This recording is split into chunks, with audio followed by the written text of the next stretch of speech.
Buyursunuz Sərgin Bey. Mən Əsədova Şəlalə Ələddin qızı, ali təhsilli, riyaziyyat informatika müəlliməsiyəm.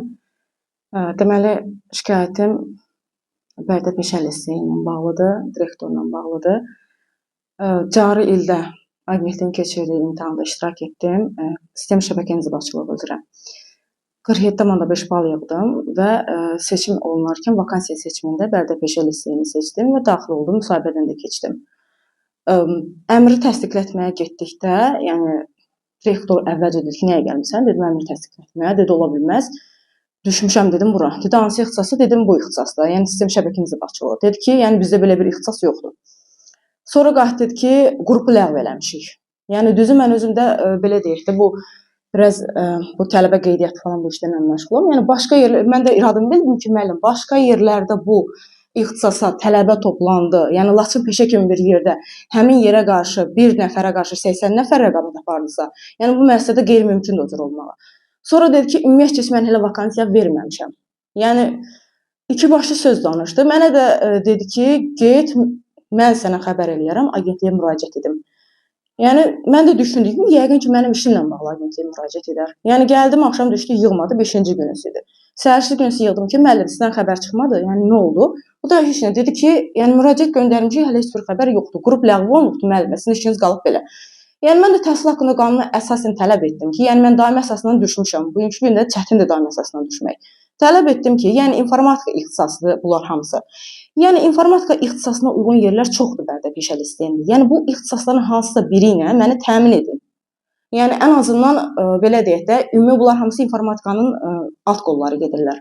Yəni biraz vəziyyətimi də başa saldım ki, yəni mənim vəziyyətim budur, mənə iş vacibdir. Yəni nəzərə almadı. Yəni siz gəldim təzədən dedi ki, yəni get agentlə əlaqə saxla. Mən də agentlə əlaqə saxladım. Agentliyin nümayəndəsi mənə dedi ki, sizin işinizlə bağlı yox, bizə qrupun ləğvi ilə bağlı müraciət göndərildi. Yəni mənə də maraqlı iş budur ki, niyə qrupu ləğv elətdirirsiniz? Yəni qanunla da vakansiya mərhələsinə qədər əgər o qrup ləğv olunubsa, doğrudan da tələbə toplanmayıbsa, həmin qrup ləğv olunduğu halda vakansiya mərhələsində yer olmamalı idi. Lap biraz gecikdilər. Müsahibəyə ən azından məni çağırmalı deyirlər və məni müsahibəyə çağırdılar. Müsahibədən də keçdim. Samir müəllim özü mənim müsahibəmi götürdü. Samir müəllim, əgər həmin qrup bağlamışsa, siz mənim balımı soruşdunuz, agentlik nəzarət eləyirdi, yoxsa demədiniz ləğv edəcəyinizi. Ya nə məsələdir mən bilmirəm. Müsahibədə ən azından deyədiniz ki, yəni mən müsahibəyə çağırmalı deyildim belə vəziyyətdə. Yəni düşmüşəm, mən gələndən sonra niyə qrupu ləğv edirsiniz? Qrupu ləğv elədiniz, ixtisasıma uyğun digər ixtisaslardan birindən təmin edin. Və digər uyğun ixtisaslara, imtahandan kəsilən müəllimləri, hətta gedib 0,5 bal yığan müəllimləri müqavilə ilə götürürlər işə. Mənim kimi ali təhsilli müəllim daimi əsasına düşmüşəm, qalıram kənarda. Müqaviləmi təsdiqləmir. Üstəgəl də ki, məktəbdə də əlaqə saxlamışam bəzi yoldaşlarla. Deyirmiş ki, mən düzü dedim ki, yəni hara gəldim mən müraciətimi edəcəm. Lazımdır Ceyhun Kərimova, lazımdır Emine Nuralayeva. Deyirmiş ki, yəni özümə şəxsən deməyibdi, deyirmiş ki, getsin əli hara qədər çatır uzatsın. Yəni siz bu nə deməkdir? Təhsildir. Mən təhsil haqqında qanuna əsasən haqqımı tələb edirəm.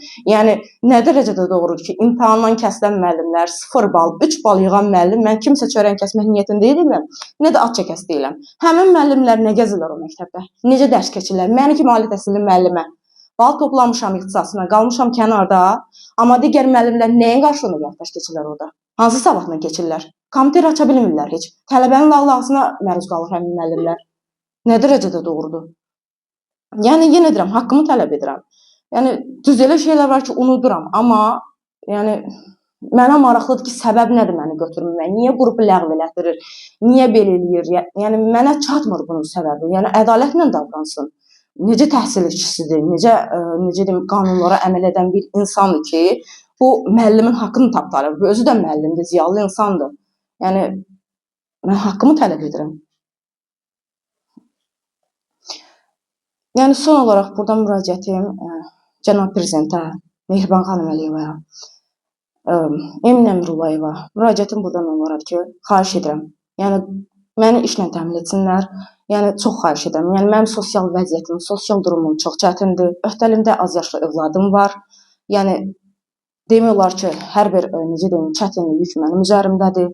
Yəni mən çox çətin vəziyyətdəyəm. Yəni yaşayışım da çətin vəziyyətdədir. Yəni çox xahiş edirəm ki, məni bir işlə təmin etsinlər, ən azından belə deyək də, mən də bir necə deyək, işimi davam etdirə bilim. Mən 11 il belə deyək də, müəllim kimi xidmət göstərmişəm müxtəlif təhsil müəssisələrində.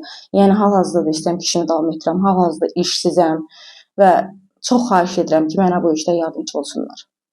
Qarşı tərəfin mövqeyini də dinləyib ictimaiyyətləşdirməyə hazırıq.